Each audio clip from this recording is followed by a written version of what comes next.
이제 바울이 예루살렘에 도착했었을 때 예루살렘 교회의 형제들이 바울을 마중하는 그런 장면에서 오늘 본문이 시작이 됩니다. 그들은 바울이 온다고 하는 말을 듣고 기쁘게 바울을 맞이합니다. 그리고 그 다음 날 그들은 바울을 예루살렘 교회의 지도자인 야고보와 장로들에게 소개를 합니다. 바울은 그들을 만나서 1차, 2차, 3차 전도 여행 중에 있었던 모든 일들을 낱낱이 예루살렘 교회에게 보고를 하게 됩니다. 그 내용이 오늘 17절에서 19절 말씀이 나와 있습니다. 다시 보십시오. 예루살렘에 이르니 형제들이 우리를 기꺼이 영접하거늘 그 이튿날 바울이 우리와 함께 야고보에게로 들어가니 장로들도 다 있더라. 바울이 무난하고 하나님이 자기의 사역으로 말미암아 이방 가운데서 하신 일을 낱낱이 말하니. 여러분, 야고보와 장로들을 만납니다. 야고보와 장로들은 지금 예루살렘 교회의 지금 지도자들입니다. 그런데 야고보와 장로들을 만나는 자리에 지금 누가 안 보입니까? 초대교회의 사도들이 한 명도 보이지 않습니다. 초대교회 사도들이 없다는 거예요. 여기서 나오는 야고보는 예수님의 동생 야고보입니다. 동명이인이었던 요한의 형제 야고보는 이미 칼에 목이 잘려 순교를 한 상황이었고요. 예루살렘 동생 야고보가 지금 예루살렘 교회의 최고의 지도자로 그렇게 있는 장면입니다. 예루살렘 교회의 설립자는 누구였냐면은 사도들이었습니다. 사도들이 지금 예루살렘에 한 명도 없다는 사실이 우리에게 큰 은혜로 다가옵니다. 여러분, 그들이 다 어디를 갔을까요? 그들은 교회에 정착해서 교회의 기득권을 누리려고 한 것이 아니라 그들은 복음을 전하러 다 떠났다는 이야기입니다. 기득권을 다 내려놓은 거죠. 교회에 이런 기득권의 순위가 있어서는 안 됩니다. 교회 안에 있는 모든 사람들은, 성도들은 다 형제요 자매이지 그들 가운데 무슨 우선순위가 있고 그들 가운데 높고 낮음이 있는 것은 진정한 의미의 교회의 모습이 아니겠죠. 그래서 이 사도들은 자신들이 있으면 있을수록 자기가 가지고 있는 기득권들이 더욱더 많아지고, 또 예수께서 올라가시기 전에 또 땅끝까지 복음을 증인이 되리라고 하는 그런 말씀에 힘입어서 사도들은 좀 예루살렘에 있지 않고 다 지역으로 흩어져 갔다는 사실입니다. 바울은 예루살렘 교회 성도들에게 자신이 경험한 모든 것들을 말해줍니다. 저는 이 바울이 예루살렘 교회 성도들에게 말했다라고 하는 데서 굉장히 큰 은혜를 받습니다. 왜냐하면 지금 바울의 위치가 어느 정도의 위치일 것 같습니까? 바울이 지금 예루살렘 교회에 30년 만에 다시 들어왔습니다. 그 30년 동안에 어떤 일들이 있었을까요? 바울은 굉장히 그 당시의 사람들에게 인정을 받는 위치에 있었습니다. 또 사도로서 또 많은 일들을 행했고 또 교회를 설립하면서 그렇게 그리스도의 온전한 제자로서의 삶을 살았기 때문에 굳이 바울이 예루살렘 교회에 와서 나는 이런 거 했다라고 말할 필요는 없었겠죠. 또 예루살렘 교회 사람들도 그런 일들을 묻지도 않았습니다. 그런데 바울은 어떻게 하냐면은 묻지도 않았던 일들을 그들에게 하나씩 설명하기 시작을 합니다. 왜 그럴까요? 여러분, 이것이 겸손입니다. 겸손이란 무엇입니까? 자기가 높은 지위에 있다고 해서 자기가 누구로부터 보고를 받고 누구로부터 무엇을 판단을 받으려고 하는 그런 마음이 있는 것이 아니라, 누가 묻지 않아도 하나님께서 나에게 행하신 그런 나를 통하여 행하신 여러 가지 일들을 교회 앞에서 보고하고 그 보고함을 통하여서 성도들과 함께 은혜를 나누는 것, 여러분, 이것이야말로 진정한 의미에서의 겸손한 사도 바울의 모습을 우리는 볼 수가 있는 것입니다. 그래서 바울은 자신이 받은 은혜를 함께 다 나누었고, 특별히 19절 말씀해 보니까 낱낱이 말했다, 낱낱이 말했다. 그냥 얼버무려서 그렇게 말한 것이 아니라 있었던 일들을 하나씩 낱낱이 말함을 통하여서 자신이 받은 은혜를 함께 나누고 섬기는 것이야말로 진정한 의미에서의 교회의 소통이라고 할 수 있을 것입니다. 그러면 교회는 소통이 돼야 됩니다. 교회는 연세가 드신 분이나 어린 자나 서로 대화할 수 있어야 됩니다. 어떤 분에게는 대화하고 어떤 분에게는 조금 거리감이 있어서 대화하지 못하는 그런 일들이 아니라 서로 자기가 받은 은혜를 서로 나누고 서로 이야기하면서 기도해 줄 수 있는 그런 소통의 관계가 교회 가운데서 이루어져 갈 때에 교회는 온전한 교회로서의 그런 말보듬이 될 수가 있는 겁니다. 어떤 교회 가보면 목사님이 너무나 멀게 느껴지죠. 멀게 느껴져서 저한테 어떤 분은 이런 말을 한번 하더라고요. 목사님 한번 만나서 이야기 한번 해보는 게 평생 소원이라는 말도 하는 분을 제가 만나봤습니다. 그런 분들도 있듯이 목사님 만나는 게 너무너무 어려운 거예요. 부목사님 찾아가야 되고 행정목사님 찾아가야 되고 거기 결제 다 맡아서 담임 목사님 비서실 찾아갔다가 그렇게 담임 목사에 올라갑니다. 그러니까 자기가 수년을 그렇게 교회에서 헌신하고 교회에서 신앙생활한다 할지라도 목사님 한번 만나서 이야기하기가 어려운 그런 것은 진정한 의미로서의 교회는 아니겠죠. 서로 소통하면서 서로 이해해주고 서로 말을 들어주고 말을 하면서 받은 은혜를 같이 나눌 수 있는 그런 은혜가 교회 가운데 있어야 할 것입니다. 오늘 예루살렘 교회에 바울이 그러한 은혜를 가지고 지금 낱낱이 보고를 했다라고 그렇게 말을 하고 있죠.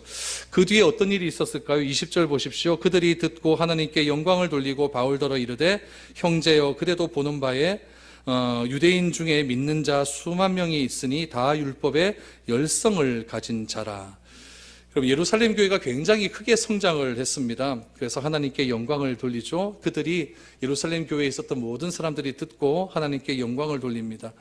바울이 다니면서 에베소 교회를 설립하고 또 고린도에서 데살로니가에서 바울을 통해서 수많은 교회가 설립이 되지 않았습니까? 여러분 그런 이야기를 들을 때 얼마나 기쁨이 되고 얼마나 영광이 되겠습니까? 교회가 크게 부흥을 해서 다른 지역에 교회를 새로 설립해주고 그 설립한 것을 얘기를 들었을 때 그 교회가 더 큰 부흥이 일어났다는 이야기를 들으면은 참 마음 가운데 큰 감격이 일어나게 됩니다. 오늘 예루살렘 교회가 그런 의미로서 전체 초대교회의 가장 모교회로서 이렇게 큰 은혜를 받게 되었다는 겁니다. 그래서 그 결과가 어떻습니까? 유대인 중에 믿는 자가 얼만큼 되었다고요? 수만이 되었다라고 말해요. 수만 명이 되었다. 여러분 이것이 얼마나 큰 은혜이겠습니까? 예루살렘 지역에 모였던 수많은 유대인들이 유대교에서 이제 개종을 해서 예수가 그리스도라고 하는 믿는 그 확실한 믿음이 그들 가운데 들었다는 겁니다. 그런데 예루살렘 교회는 그까지입니다. 딱 그까지예요. 수많이 믿었는데 그 다음에 어떤 영향력을 끼친 이야기는 하나도 나오지 않습니다. 오늘 20절 말씀해 보니까 수만 명이 있으니 다 무엇의 열정을 가졌다고요? 율법의 열정을 가진 자다라고 말을 하고 있습니다. 여러분 성령 안에서 그들은 기쁨을 누리고 자유함을 누리는 것이 아니라 교회 자체가 어떤 교회로 변해갔느냐? 율법의 열심인 교회로 그렇게 변해갔다는 이야기입니다. 율법의 열심인 교회가 되면 어떻게 되겠습니까? 교회가 판단을 합니다. 정죄를 합니다. 굉장히 기득권이 세지는 그런 교회가 될 수밖에 없는 거예요. 여러분 이들 가운데 지금 커지면 좋을까요? 지금 얘네들 예루살렘 교회에 얼마나 많은 사람들이 모였습니까? 사람이 많이 모였습니까? 여러분 예수님께 열심을 낸 것이 아니라 이들이 열심을 낸 것은 무엇에 열심을 냈느냐? 율법에 열심을 내었다라는 겁니다. 여기서 우리가 중요하게 알아야 될 사실이 있습니다. 여러분 교회에 너무 열심을 내지 마십시오. 교회에 열심을 내는 것이 아니라 우리가 열심을 내야 될 것은 예수 그리스도를 아는 데 열심을 내야 됩니다. 그리스도를 알고 그 받은 은혜를 통하여서 내가 그 은혜가 너무나 감격해서 내가 하나님의 은혜에 헌신하는 마음으로 교회에 봉사를 해야 되지, 교회에 오는 목적이 나를 드러내고 내가 하는 열심을 통하여서 열정을 통하여서 무엇인가 얻고자 하는 마음으로 열심을 낸다면 틀림없이 그 사람 때문에 시험이 드는 일들이 너무나 많아진다는 겁니다. 교회는 어떤 곳입니까? 일하는 곳이 아닙니다. 교회는 어떤 곳입니까? 변화되는 곳이에요. 교회는 어떤 곳입니까? 내가 예수 그리스도를 알아가는 곳이에요. 교회는 예수 그리스도를 알물 통하여서 내가 죄인이라는 사실을 다시 한번 깨닫고 하나님 앞에 철저하게 자복하는 그런 일들이 교회 가운데 일어나야 된다는 이야기입니다. 그런데 지금 이 예루살렘 교회의 문제는 무엇입니까? 예수님께 열심을 낸 것이 아니라 오로지 율법에 열심을 냈다는 거예요. 하나님의 일을 열심을 내다가 여러분 예수님을 못 박은 자가 누구입니까? 그렇게 율법에 열심을 냈다가 예수 그리스도를 못 박은 자가 누구입니까? 유대인들 아닙니까? 바리새인들 아닙니까? 그들이 다 예수를 못 박았습니까? 그들 중에 예수를 그리스도라고 고백해서 개종한 사람들이 너무나 많이 있었는데, 유대인들 중에 개종한 사람이 너무나 많이 있었는데 왜 그들은 율법에 그렇게 욕심을 내려고 했을까요? 그것이 여러분 교회가 능력 없는 길로 떨어지는 일이라는 이야기예요.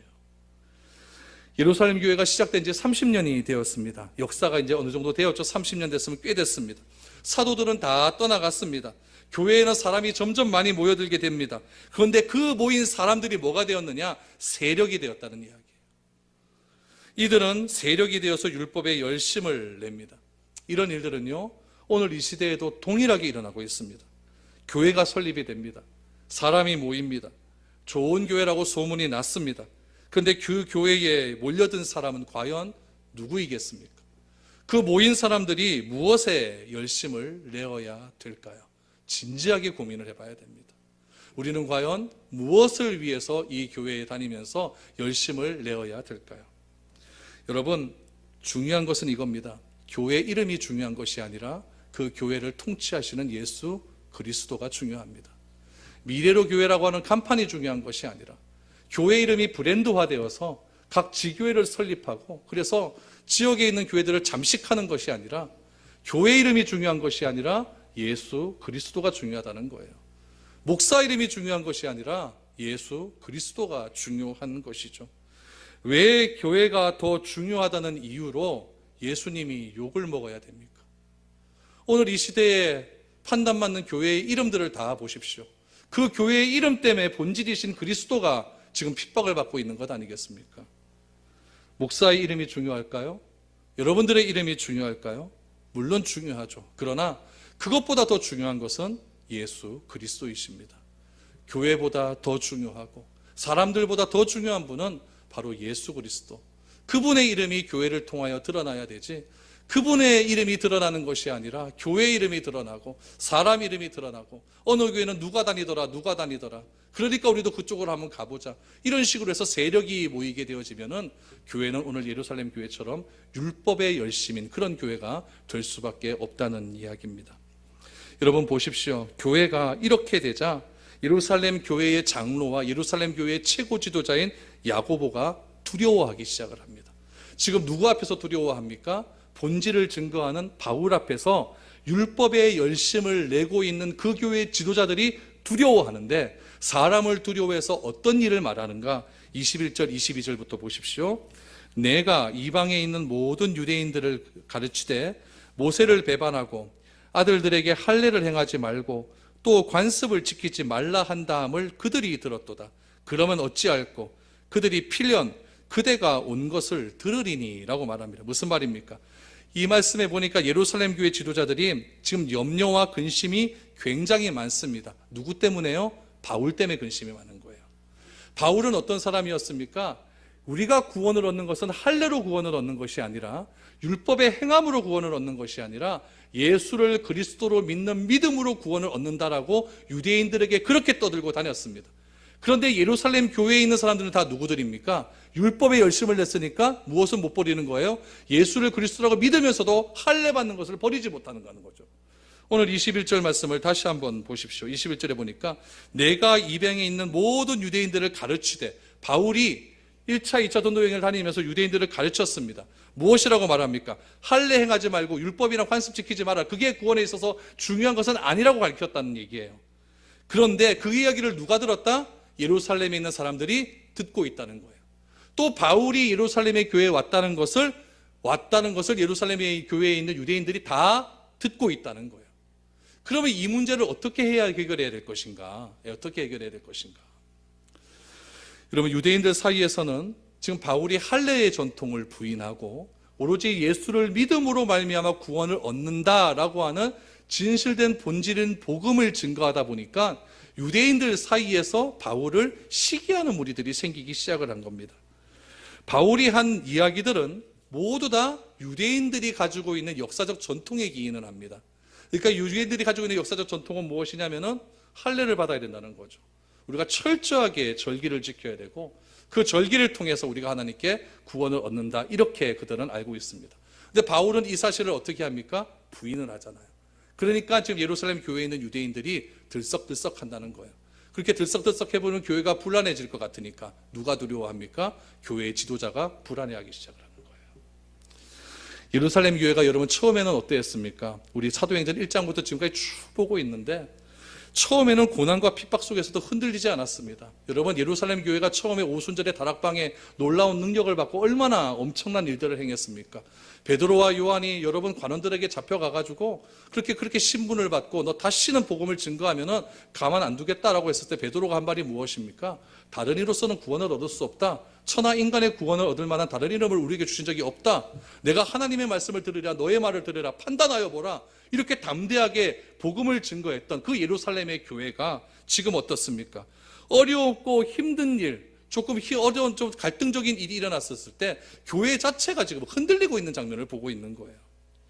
세월이 지나다 보니까 그때의 담대한 믿음이 다 사라지고 나약해져서 환경을 무서워할 뿐 아니라 누구를 무서워합니까? 바울 한 사람을 무서워하기 시작하는 거예요. 왜요? 바울은 본질을 전하는 사람이기 때문에 그렇습니다.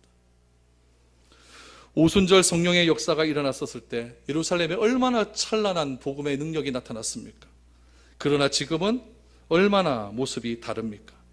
지금 예루살렘에 오순절 역사가 일어나니 30년이 흘렀는데 지금은 고난도 없습니다. 핍박도 없습니다. 교회의 재정적인 문제도 하나도 없어요. 괜찮아요. 너무너무 평안해요. 평안한 것 같아요. 그러나 무엇이 문제입니까? 조금만 어려움이 왔을 때 교회가 그 어려움을 해결하지 못하고 능력을 발휘하지 못하는 것, 무능력한 교회가 되고 만 것입니다. 그럼에도 불구하고 지금 좌절감과 사람에 대한 두려움에 사로잡혀 있는 이 교회, 예루살렘 교회 장로들과 최고 지도자 야고보의 모습에서 우리는 과연 무엇을 배워야 할까요? 우리 교회 여러분 어려움과 시련이 왔을 때 우리 교회 같았으면 어떻게 하겠습니까? 먼저 기도해야겠죠. 그렇죠? 그래서 교회가 어려움과 시련이 올수록 교회는 더욱더 단단해집니다. 탄탄히 묶어집니다. 그래서 기도하고 능력이 나타납니다. 그런데 그런 평안함이 계속 지속되다 보면 교회가 그 힘을 다 잃어버리고 말아요. 예루살렘 교회 지금 30년 만에 그런 일이 일어나게 된 겁니다. 그래서 야고보와 장로가 바울에게 제안 하나를 합니다. 어떤 제안을 하는가? 23절 말씀부터 보십시오. 제안이 이런 말합니다. 우리가 말하는 이대로 하라. 제안이죠. 서원한 네 사람이 우리에게 있어요. 여기서 말하는 서원한 네 사람은 이제 유대교에서 개종을 한 사람이거나 헬라파, 그러니까 그 다른 이방인에서 예수를 믿겠다라고 말한 사람들이겠죠. 서원한 네 사람이 우리에게 있으니 이 그들을 데리고 함께 결례를 행하고 그들을 위하여 비용을 내어 머리를 깎게 하라. 그러면 모든 사람이 그대에 대하여 들은 것이 사실이 아니고 그대도 율법을 지켜 행하는 줄로 알 것이라. 주를 믿는 이방인에게는 우리가 우상의 제물과 피와 목매어 죽인 것과 음행을 피할 것을 결의하고 편지하였느니라 라고 말합니다. 무슨 말인지 이해가 되십니까? 바울에게 제안을 하죠. 바울의 평이 좋지 않습니다. 사역을 하고 돌아왔지만 오해가 많기 때문에 예루살렘 교회에 일단 왔으면은 정결의식을 치러라 라고 말합니다. 그리고 서로 서원을 하라 라고 이야기합니다. 정결의식이라고 하는 것은 무엇이냐면 이런 겁니다. 유대인들은 이런 의식이 있어요. 자기 예루살렘을 비롯한 자기 유대인 그 가나안 땅이 있습니다. 거기를 다닐 때는 괜찮아요. 근데 그 지역을 벗어나게 되면 이방인의 땅으로 들어간 거예요. 그럼 내가 어떻게 되면 부정해집니다. 그렇기 때문에 이방인의 땅에 갔다가 다시 예루살렘으로 들어오면 이 사람은 정결 예식을 치러야 돼요. 그 기간이 일주일입니다. 일주일 동안 하나님께 번제와 화목제와 속건제를 드리면서 철저하게 내가 이방인의 땅에서 있었던 모든 것들을 하나님께 내려놓는 의식을 치러야 된다는 거예요. 여기 또 특별히 23절에 서원한 네 사람 그랬으니까 예수 믿기로 작정한 네 사람이 있다는 거예요. 그들도 여러분 예수님을 믿기로 작정했으니까 정결의식을 치러야 된다는 거죠. 그 정결의식을 너희가 바울 보고 치르고 또 하나 뭐냐면은 비용을 내어 머리를 깎게 하라. 머리를 깎는다라는 것은 나실인 서원하는 겁니다. 나실이라는 것은 여러분 우리 사사기에 나오는 대로 기간을 정해놓고 하나님께 헌신하겠다라는 거예요. 그래서 어떤 사람은 1년의 기간이 난 나실인 기간이다. 그러면 그 사람은 머리 깎으면 안 되고 피로 포도주의 소산을 먹으면 안 되고 시체를 가까이 하면 안 되는 거. 일주일 동안, 1년 동안 그 기간을 지키는 겁니다. 그래서 저 사람은 왜 이렇게 머리가 기노? 그러면 나시는 서원했구나. 이렇게 하는 거예요. 그래서 나시는 서원한 사람은 많은 사람들 앞에서 본을 보이는 삶을 살고 철저하게 하나님의 말씀에 의지하는 그런 삶을 사는 사람이 나시는 서원하는 겁니다. 그러니까 그 기간은 자기가 마음대로 정해도 돼요. 평생 하겠다? 아니면 난 하루만 하겠다. 한 달 하겠다. 이런 식으로 나시는 서원을 하는 거죠. 그리고 나시는 서원이 끝나면은 머리를 깎게 된다는 거예요. 오늘 본문에서 바울이 나시는 서원을 한 이후에 머리를 깎았다라는 것은 무엇이냐면은 이제 나시는 서원에 대한 정령 기간이 끝났다라는 것을 이야기하는 겁니다. 지금까지 제가 말씀드린 것은 다 어디에 기록된 얘기입니까? 율법에 기록된 겁니다. 그러니까 지금 이 야고보를 비롯한 사람들이 얘기한 것은 무엇이냐면은 24절 말씀해 보면은 그러면 모든 사람이 그대에 대하여 들은 것이 사실이 아니고 어떤 것이 사실이 아니라는 얘기예요. 바울은 율법을 싫어하고 할례 행하는 것을 금하고 율법으로는 구원을 얻는다는 것이 사실이 아니고 왜 사실이 아닐까요? 바울도 율법을 지금 행하기 때문에 그런 거예요. 그 사실이 아니고 그대도 율법을 지켜 행하는 줄로 알 것 아니냐. 그러니까 율법에 정한 대로 니도 좀 해라 이거예요. 해라 이거예요. 그러면 오해가 풀릴 것 아니냐. 이 얘기죠. 그래서 바울은 이렇게 그런 일을 행하라라고 나아가는 그런 유대인들의 그런 조건을 받게 됩니다. 그럼 여러분, 이런 조건이 맞겠습니까? 틀리겠습니까? 예루살렘 지도자들이 지금 무슨 생각으로 이런 말을 바울에게 하고 있을까요? 지금 이들은요, 예수님에 대한 두려움은 하나도 없습니다. 누구에 대한 두려움만 남아 있습니까? 사람에 대한 두려움만 남아 있는 거예요. 다시 말하면 여론이겠죠. 교회에서 어떤 말들이 도느냐, 거기에 집중해 있는 거예요. 그 말 때문에 내 위치가 어떻게 되어져 갈까? 그 말 때문에 교회가 흔들리고 교회가 어려워지는 것 어떻게 되어 갈까? 거기에 지금 너무나 신경을 쓰고 있는 것이죠. 여론이 두려우니까 여론을 잠식시킬 방법을 이런 식으로 땜빵을 하기 시작하는 거예요. 바울은 할례, 또 유대인의 정결의식 이런 것들 다 거부하는 사람이다. 그러니까 내가 너에게 말할 테니까, 바울에게 말할 테니까 바울 네가 이런 정결의식 좀 하라는 거예요. 그러면 이런 오해 다 풀릴 것 아니냐. 이런 식으로 지금 상황에 맞는 그런 땜빵을 하고 있다는 이야기죠. 여러분, 이것이 신앙일까요? 전략일까요? 그냥 쉬운 말로 잔머리일까요? 잔머리를 굴리고 있는 거죠. 이것은 신앙도 아니고 믿음도 아닙니다. 바울은 성경으로 돌아가고자 하는 본질적인 사람이지 바리새인과 같이 오늘 낮에 얘기했던 대로 근본주의자가 아닙니다. 바울이 본질로 돌아가고자 했기에, 예수님께로 돌아가고자 했기에 예수님을 놓친 사람을 볼 때 바울의 마음 가운데 안타까움이 들기 시작을 하는 거예요. 이 사태를 어떻게 하면 좋겠는가? 여러분, 우리도 교회에서 이런 경우 많이 보지 않습니까? 말씀대로 살려고 노력을 열심히 하고 기도도 열심히 하면서 모든 일에 성경의 가르침대로 살려고 하는 사람들 보면 여러분 뭐라고 합니까? 참 빌라다. 그렇게 열심을 내는 사람 보면 별나다. 왜 저렇게 하겠노? 꼭 저렇게 할 필요 있는가? 저렇게 좀 덜 해도 될 텐데. 이런 말들이 종종 들릴 때도 있습니다. 여러분, 어정쩡하게 예수 믿고 교회를 다니는 사람은 본질을 찾고자 애쓰는 사람을 향해서 그것밖에 모른다라고 말을 합니다. 그러나 여러분, 이것은 오해입니다. 우리는 무엇을 봐야 되냐면은 나무 잎과 나무 가지를 보고 그 사람을 판단하는 것이 아니라 뿌리를 봐야 됩니다. 어떤 뿌리에서 그 열매가 나왔는가가 굉장히 중요한 거예요. 지금 예루살렘 교회 자체가 뿌리는 너무너무 좋았는데 올라오면서 그 뿌리가 다 훼손되어져 버린 거예요. 율법주의로 완전히 훼손되어져 가는 거죠. 바울이 지금 말하고 있는 건 뭐냐면은 나는 뿌리를 찾겠다는 겁니다. 그리스도의 본질적인 뿌리. 근데 예루살렘 사람들은 무엇만 봅니까? 바울이 행했던 겉모습만 보는 거예요. 왜 너는 유대인들이 모여있는 회당에 가서 할례를 받지 말라고 하느냐? 그것만 본 거죠.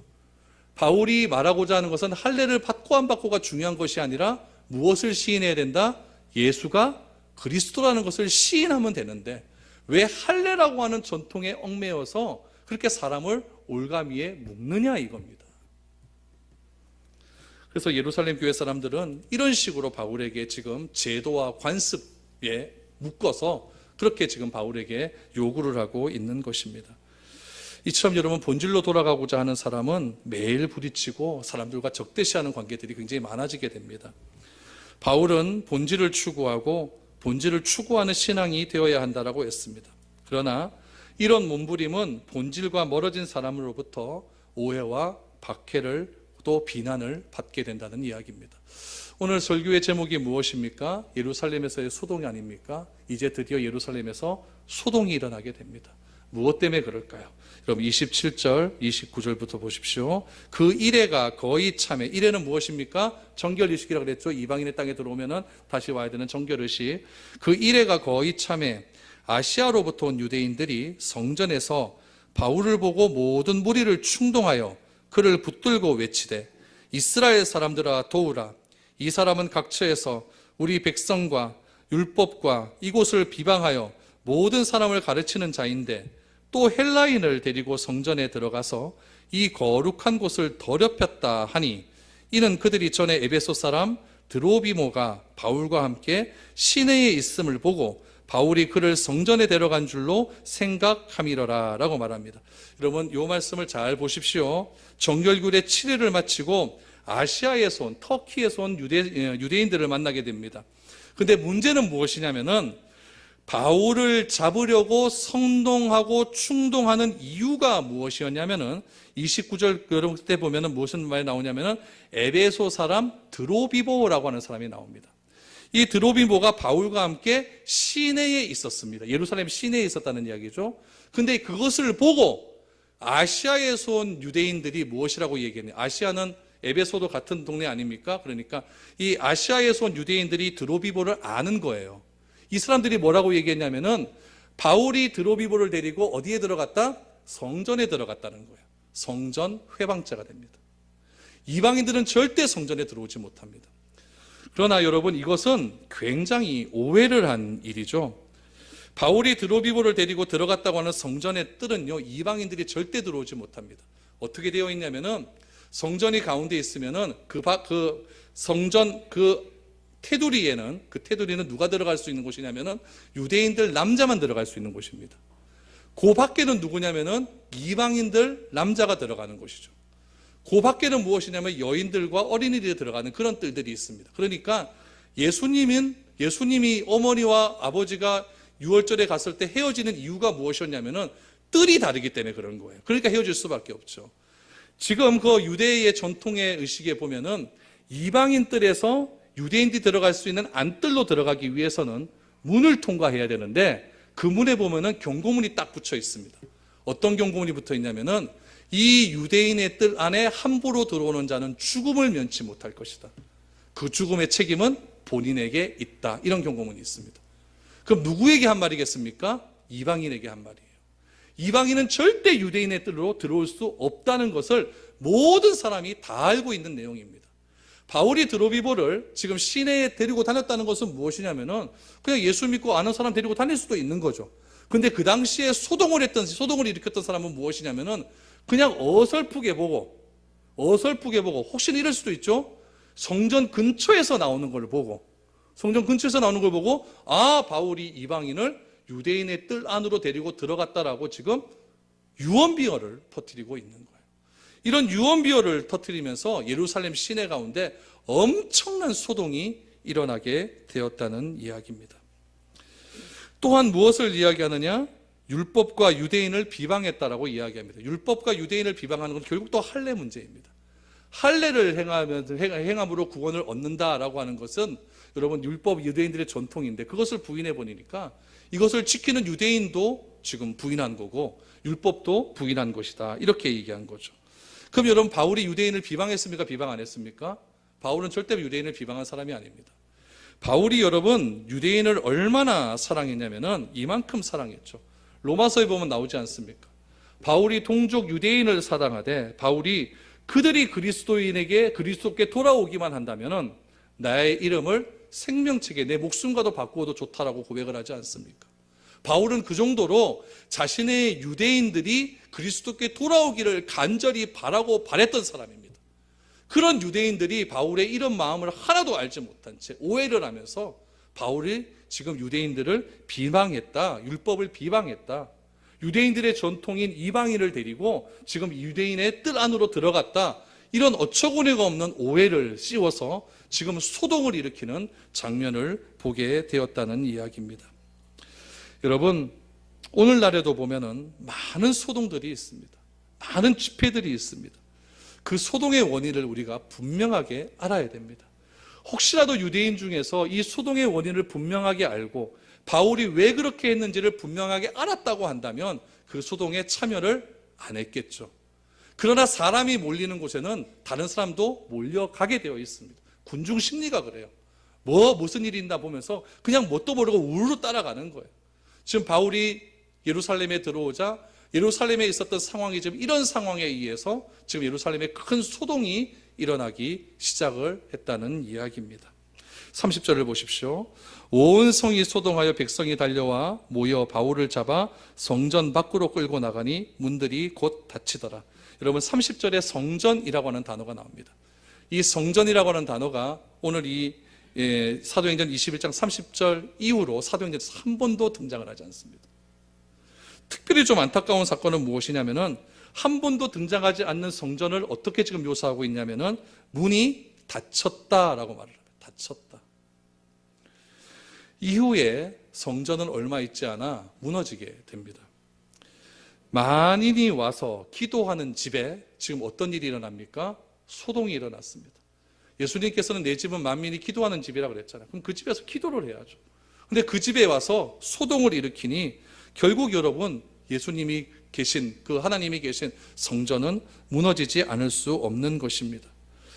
이렇게 유대인들이 하는 이유는 하나님보다 자신들이 가지고 있는 생각이나 전통이 훨씬 더 중요하다고 생각했기 때문에 그렇습니다.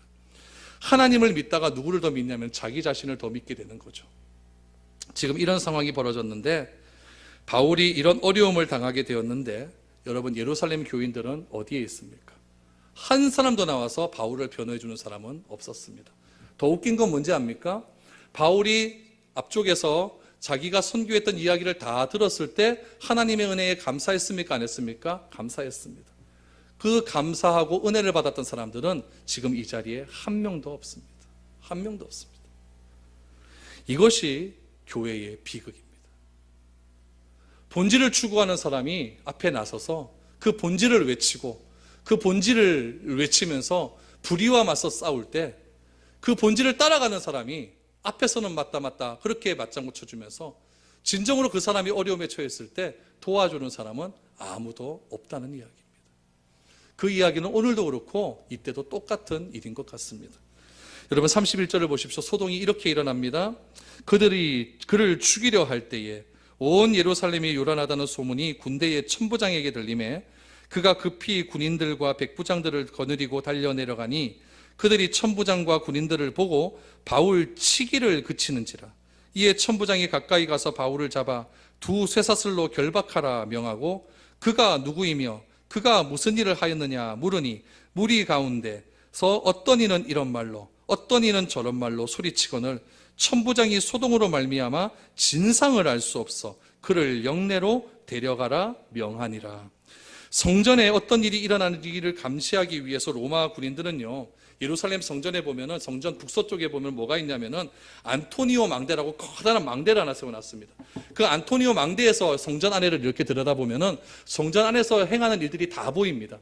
그 사람들이 지금 오순절 날 아닙니까? 지금 이때가 오순절이기 때문에 예루살렘의 사람들이 지금 엄청나게 몰려있는 상황이에요. 그런데 오늘 31절 말씀해 보니까 안토니오 망대에서 가만히 성전을 들여다보니까 지금 소란함이 막 일어나게 되었잖아요. 소란함이 일어나게 되었는데 그 소란함을 누구에게 보고하냐면 지금 천부장에게 보고를 합니다. 천부장은 누구냐면 자기 부하가 최소 1000명 이상 있는 사람이에요. 연대급 부장, 연대장급입니다. 그럼 여러분 예루살렘 도시에 지금 천부장이 왔다고 하는 것은 로마 부대의 군인들이 그만큼 많이 주둔해 있다는 거예요. 왜요? 예루살렘에 지금 절기를 맞이해서 오순절을 맞이해서 수많은 유대인들이 예루살렘을 집중을 하니까 거기에서 혹시 사고가 터질까봐 로마의 군인들이 지금 완전히 지금 진둔해 있는 그런 상황에 있다는 이야기죠. 천부장이 그 얘기를 들었습니다. 그래서 천부장이 어떻게 했습니까? 백부장을 데리고 그 소란한 곳 성전 안으로 들어가기를 시작을 했습니다. 성전에 들어가니까 여러분 어떤 일들이 일어나게 됩니까? 바울이 유대인들에게 말해서 엉망진창이 된 거예요. 오늘 본문에도 보니까 천부장과 군인들을 보고 바울 치기를 그치는지라. 천부장과 군인들을 보고 바울을 이제 때리는 것을 그제서야 그치기 시작했다는 거죠. 그래서 천부장이 이야기합니다. 왜 이런 일이 일어났느냐? 왜 이 사람을 이렇게 때리느냐 그랬더니 그 질문에 대해서 제대로 답하는 사람이 있습니까? 없습니까? 없습니다. 어떤 사람은 이런 말로, 어떤 사람은 저런 말로 이렇게 말을 하다는 거예요. 그래서 천부장이 이야기를 하죠. 그럼 바울에게 수갑을 채워서 우리가 그를 끌고 가자라고 이야기를 합니다. 여러분 이 장면에서 여러분 무엇이 생각합니까? 우리 바울이 예루살렘으로 들어가고자 할 때 밀레도에서 에베소 장로들과 만나는 장면 기억하십니까? 그때 에베소 장로들이 바울에게 한 말이 있습니다. 예루살렘으로 가라 가지 말아라. 왜요? 어려움이 있으니까. 두로에서 제자들을 만나지 않습니까? 제자들을 만났을 때 제자들이 가라 그럽니까? 가지 말라고 합니까? 가지 말라고 합니다. 왜요? 어려움이 있으니까. 아가보가 예언하지 않습니까? 자기의 허리띠를 풀어가지고 바울의 손을 묶지 않습니까? 당신 들어가면 예루살렘에 이런 일이 일어난다. 너 가야 되겠느냐? 바울은 간다 그럽니까? 안 간다 그럽니까? 간다고 합니다. 왜 그렇습니까?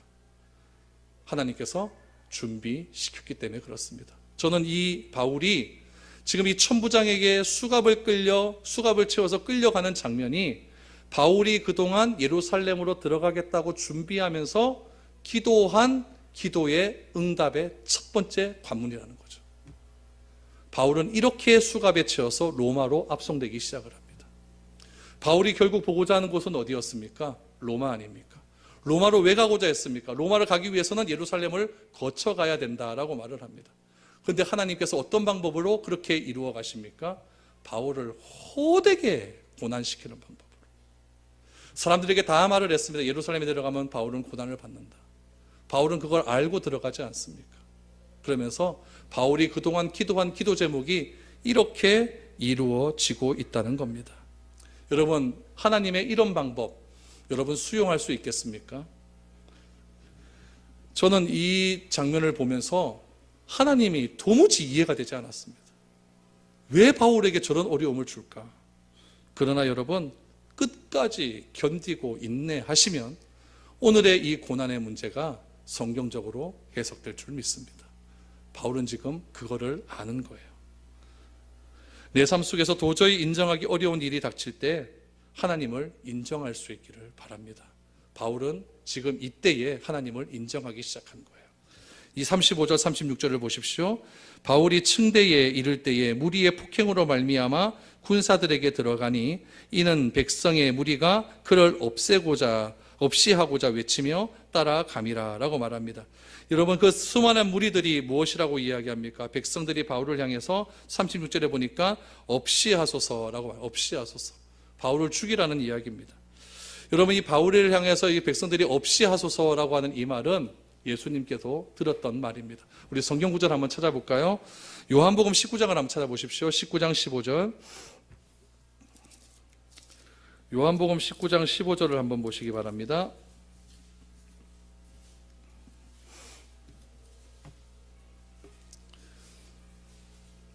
같이 읽겠습니다. 시작. 그들이 소리 지르되 없이 하소서 없이 하소서 그를 십자가에 못 박게 하소서. 빌라도가 이르되 내가 너희 왕을 십자가에 못 박으랴. 대제사장들이 대답하되 가이사 외에는 우리에게 왕이 없나이다 하니라고 말. 여러분, 이것이 군중입니다. 예수가 왕이냐고 물었을 때 가이사가 왕이 아니라라고 얘기하면서 우리에게 가이사는 로마 황제밖에 없다라고 그렇게 말을 해버립니다. 누가요? 대제사장과 유대인들이 그럽니다. 대제사장과 유대인들은 누굽니까? 하나님을 아는 사람들이었어요. 하나님을 그렇게 아는 사람이 결국 왕으로 오신 예수 그리스도를 부인하고 결국 십자가에 못 박힐 때 죄패에 무엇이라고 적는 그런 일들이 일어납니까? 유대인의 왕 예수 그리스도라고 적지 않습니까? 그 예수 그리스도라고 적는 그 문패에, 그 죄패에 어느 나라 말로 적혔습니까? 헬라어, 라틴어, 히브리어, 다시 말하면 그 시대의 모든 언어로 적혀 있다는 이야기예요. 보십시오. 그들이 거부한 왕, 그들이 부인한 왕을 빌라도가 조롱을 하면서 유대인의 왕이라고 선언을 하며 전 세계의 말로 선언을 해버렸습니다. 여러분, 이것이 하나님이 일하시는 방법입니다. 도무지 이해가 되지 않습니다. 그러나 하나님은 이렇게 일하십니다. 이것이 하나님이 메시지를 전하시는 방법입니다. 여러분, 이것을 내가 어떻게 이해할 수 있을까요? 왜 구원을 얻기 위해서 하나밖에 없는 독생자 예수 그리스도를 그렇게 비참하게 죽여야 되고, 왕으로 오신 예수님, 하나님을 그렇게 안다고 하는 유대인들로부터 예수님이 왕이 아니고 가이사가 왕이라고 하는 그런 이상한 소리를 들어가면서 하나님이 행하신 구원의 역사를 이렇게 마무리시켜야 되냐는 말이죠. 이것을 어떻게 내가 이해해야 됩니까? 그러나 여러분, 이것이 하나님이 일하시는 방법이라는 것을 인정하는 겁니다. 도무지 이해가 되지 않는 상황 속에서 여러분, 하나님을 인정하십시오. 왜 하나님이 이렇게 하실까요? 인간이 아니기 때문에 그렇습니다. 인간의 눈으로는 이렇게 하는 게 이해가 안 됩니다. 그러나 하나님은 하나님이시기에 하나님의 방법대로 그렇게 일하십니다. 오늘 바울도 수갑에 채워서 사람들에게 그렇게 두들겨 맞아가면서 저자를 죽이라고 하는 군중들의 외침 속에서, 군중들이 외치는 그 외치는 사람들은 다 유대인이었습니다. 그 사람들을 너무너무 사랑해서 내가 죽더라도 저 사람들을 구원받았으면 좋겠다라고 그렇게 고백한 바울이 그렇게 끌려가는 장면, 바울이 기도 제목이 그렇게 이루어져 간다는 겁니다. 어떻게 하나님께서 이렇게 하실 수 있을까요?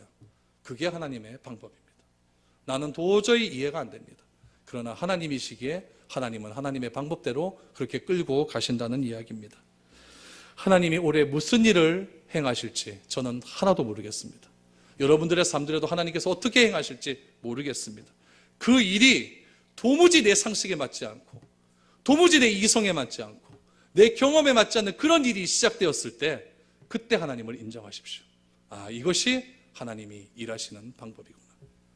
그 방법을 인정하시고 끝까지 참고 견디십시오. 그럼 하나님께서 반드시 하나님의 뜻을 이루어 가실 줄 믿습니다. 바울은 로마로 갑니다. 우리도 로마로 갈 겁니다. 그 믿음을 가지시고 이해할 수 없는 상황 속에서 하나님을 이해해가는, 하나님을 인정하는 저와 여러분들이 될 수 있기를 축복합니다.